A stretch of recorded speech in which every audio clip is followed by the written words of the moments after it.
नमस्कार दोस्तों, मैं आपका अपना दोस्त रविंदर शामली।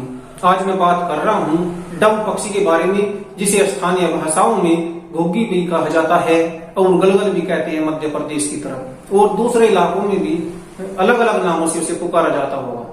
उसके चित्र आप मेरे बगल में देख रहे होंगे, जिससे आप उसको पहचान सकते हैं और जान सकते हैं। यह पक्षी किसानों का बहुत बड़ा मित्र है दोस्तों। वर्तमान समय में यह लुप्त होने की कगार पर है और हमारे यहाँ पश्चिम उत्तर प्रदेश की यदि बात करें तो बहुत कम जनसंख्या यहाँ पर रह चुकी है इसकी। हालांकि छत्तीसगढ़, झारखंड, मध्य प्रदेश और राजस्थान में मैंने देखा है इसको बहुत भारी मात्रा में, वहां पर अभी भी यह पक्षी है। लेकिन वहां पर भी मध्य प्रदेश में देखा मैंने, वहां पर तो जो गेहूं की कटाई के समय लोग आते हैं, एक अलग जाति होती है, वो गेहूं काटने के लिए आती है वहां पर, तो वे इसका बहुत भारी मात्रा में शिकार करते हैं। तो किसान लोगों से अपील है, वे वहां पर जो ये गेहूं काटने वाले आते हैं बाहर से, तो उनका ध्यान रखें, उन्हें इसका शिकार न करने दें। पश्चिम उत्तर प्रदेश की बात करें तो अब ये यहाँ पर बहुत ही कम मात्रा में बचा हुआ है। यह पक्षी वास्तव में झाड़ियों में रहा करता था, झाड़ियों में घर बनाया करता था। अब यहाँ पर झाड़ियां रही नहीं, सब काट दी गई, खत्म कर दी गई और यह लुप्त होता चला गया, क्योंकि दूसरे पेड़ों पर इसको दूसरे जो पक्षी है, परभक्षी पक्षी होते हैं, वे आसानी से शिकार बना लेते हैं। इसके बच्चे भी बड़े नहीं हो पाते, बच्चे बड़े होने से पहले ही किसी न किसी जीव का शिकार बन जाते हैं दोस्तों।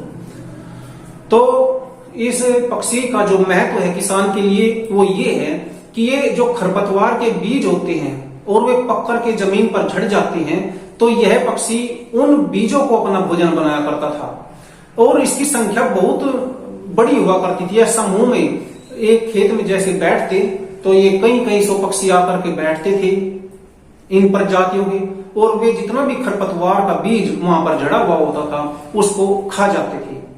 तो बहुत ही कम बीज बच पाता था जो बाद में फसलों में जम जाता था। यह पक्षी अपनी इस उपयोगिता के कारण किसान का मित्र माना जाता है, लेकिन धीरे धीरे यह पक्षी गायब होता गया और यही कारण है कि वर्तमान दौर में किसान की फसलों में लगातार बहुत से खरपतवार लगातार जमते आ रहे हैं। किसान लोग बहुत सारी दवाओं का स्प्रे करते हैं, दवाई छिड़कते हैं, लेकिन ये जो खरपतवार है ये नष्ट होने का नाम नहीं लेते। इसलिए जो किसान लोग हैं उनसे मेरी यही निवेदन है कि अपने खेत में कम से कम एक जगह एक झाड़ी टाइप पेड़ जरूर लगाए, जिसमें ये जीव दोबारा से सर्वाइव कर सके।